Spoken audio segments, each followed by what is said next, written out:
సంక్షేమం, సమగ్ర పాలసీల రూపకల్పన, ప్రపంచ స్థాయి ఇన్ఫ్రా డెవలప్మెంట్, సుపరిపాలనకు ప్రాధాన్యం ఇస్తూ లక్ష్యాల సాధనకు కృషి చేస్తుంది. రాష్ట్రంలోని మహిళల సంక్షేమం, ఆర్థిక అభివృద్ధికి ప్రాధాన్యత ఇస్తూ వివిధ వ్యాపార రంగాలలో మహిళలను భాగస్వాములను చేసి ప్రోత్సహించడం జరుగుతుంది.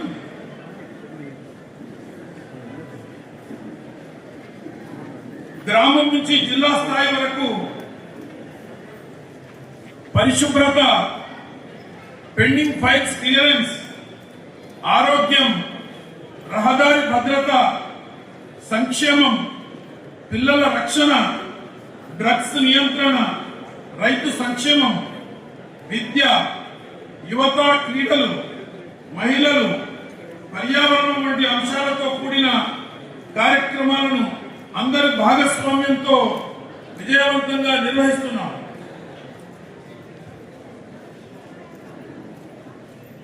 మహాలక్ష్మి పథకంలో ఉచిత రవాణా ద్వారా ఇప్పటి వరకు మంచిర్యాల జిల్లాలో 3,63,04,000 మంది మహిళలకు 151,90,00,000 రూపాయల లబ్ధి చేకూరింది.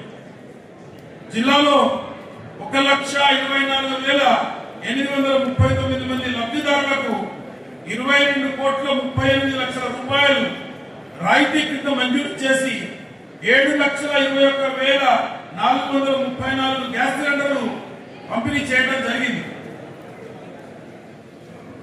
రాజీవ్ ఆరోగ్యశ్రీ ద్వారా మంచిర్యాల జిల్లాలోని ఆసుపత్రులలో ఇప్పటి వరకు 32,130 మంది పేదల చికిత్స కొరకు 54,27,00,000 రూపాయలు ఖర్చు చేయడం జరిగింది.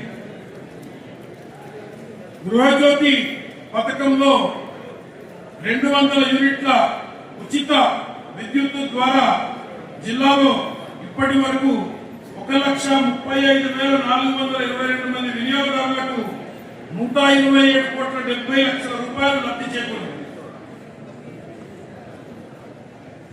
మంచిర్యాల జిల్లాలో 64,452 మంది రైతులకు 540,66,00,000 రూపాయల రుణమాఫీ చేయడం జరిగింది.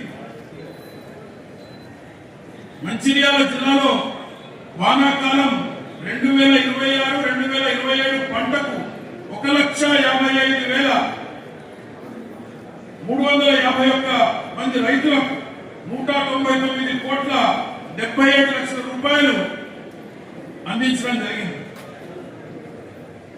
మంచిర్యాల జిల్లాలో రైతు బీమా పథకం కింద 2025-26 సంవత్సరానికి 284 మంది రైతులకు ఒక్కొక్కరికి 5 లక్షల రూపాయల చొప్పున 14,20,00,000 రూపాయలు చెల్లించడం జరిగింది. మంచిర్యాల జిల్లాలో యాసంగి పంటకు గాను 334 కొనుగోలు కేంద్రాల ద్వారా 1,97,522 మెట్రిక్ టన్నుల వరిధాన్యంను 35,676 మంది రైతుల వద్ద నుండి మద్దతు ధర కొనుగోలు చేసి 468 కోట్ల రూపాయలు రైతుల ఖాతాలలో జమ చేశారు. సన్న రకం పంటకు క్వింటాల్కి 500 రూపాయల బోనస్ అందిస్తూ 139 మంది రైతులకు 49,29,000 రూపాయలు చెల్లించడం జరిగింది. మంచిర్యాల జిల్లాలో 3,900 ఎకరాలలో ఆయిల్ పామ్ సాగు జరుగుతుంది. 2026-27 సంవత్సరానికి గాను 1,000 ఎకరాల లక్ష్యంగా నిర్దేశించగా 731 ఎకరాలకు పరిపాలనా అనుమతులు లభించాయి.